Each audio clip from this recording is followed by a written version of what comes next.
မင်္ဂလာပါ Watch Gallery ပိုင်းဇက်မှုမှကြိုးဆိုပါတယ်ကျွန်တော်ဇော်မျိုးဦးပါကျွန်တော်ဒီနေ့ရောင်းချပေးမယ့်နိုင်လေးက G-Shock GPA 900 Bluetooth Stat Tracker ပါတဲ့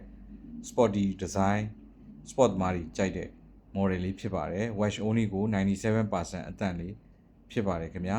နိုင်ရဲ့ပတ်လည် condition လေးဖြစ်ပါတယ် 97% condition တန့်တာလေးဖြစ်ပါတယ်ခင်ဗျာဒီကောင်လေးကိုကျွန်တော်ရောင်းချပေးမယ့်ဈေးနှုန်းလေးကိုအနောက်မှာပြောပြပေးထားပါတယ်ခင်ဗျာဒီနိုင်လေးက sport သမားတွေအားကစားသမားအဓိကအပြေးသမားတွေအတွက်ရွယ်ထားတဲ့နိုင်လေးဖြစ်ပါတယ် fashion တော်တော်စုံတဲ့နိုင်လေးဖြစ်ပါတယ် Bluetooth လည်းချိတ်ပြီးတော့အသုံးပြုလို့ရမှာဖြစ်ပါတယ်ခင်ဗျဒါကနိုင်ရဲ့ကျိုးအရှိဘက် condition လေးဖြစ်ပါတယ် 97% အတန့်လေးကျန်ပါသေးတယ်ခင်ဗျာဒါကကျိုးအတူဘက် condition လေးဖြစ်ပါတယ်ခင်ဗျ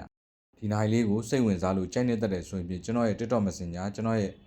Facebook Messenger Page Messenger နဲ့39 2500 30 35 39 Viber ရှိပါတယ်ခင်ဗျာအသေးစိတ်ဆက်သွယ်မေးမြန်းစုံစမ်းဝယ်ယူနိုင်ပါတယ်ဗျဒီ model လေးတွေရဲ့ showroom အသစ်ဈေးကတော့9သိန်း8000ကျော်6သိန်းဝန်းကျင်2000ကျော်မှာဖြစ်ပါတယ်ကျွန်တော်ရှိမှာ97% watch only အတန့်လေးကိုကျွန်တော်3သိန်းမပြည့်တဲ့ဈေးနဲ့တန်တန်လေးရောင်းချပေးပါမယ်ခင်ဗျာဒီနိုင်လေးကိုကျွန်တော်ရောင်းချပေးမဲ့ဈေးနှုန်းလေးကပို့ကပါပြီး2,900,000 8000ကျပ်ဖြစ်ပါတယ်ခင်ဗျာဟုတ်ကဲ့ပို့ကပါပြီး2,900,000 8000ကျပ်ဖြစ်ပါတယ်ခင်ဗျာအသစ်ဈေးအောက်ထက်ဝက်မကတက်တာတဲ့ဈေးနဲ့ကျွန်တော်တန်တန်လေးရောင်းချပေးထားပါတယ်ခင်ဗျာ